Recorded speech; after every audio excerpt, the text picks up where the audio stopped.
Hi family, in this class I going to teaching about center, start, end. First go to the arc option and select center, start, end arc option. Here starting point is the center point and ending point is the start point.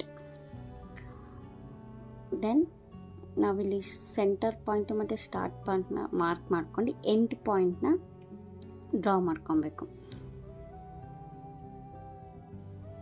Again go to the arc option, select center, start, end arc option and again likewise ಇನ್ನೊಂದು ಹಂಗೆ draw ಮಾಡ್ಕೊಳೋದು. Same arc ಆಪ್ಷನ್ಗೆ ಹೋಗಿ select ಮಾಡ್ಕೊಳ್ಳಿ centre, start, end arc ಆಪ್ಷನ್ನ.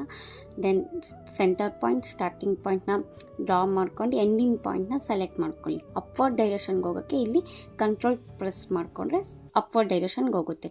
This is about centre, start, end. Thank you for watching my YouTube channel. Please support me.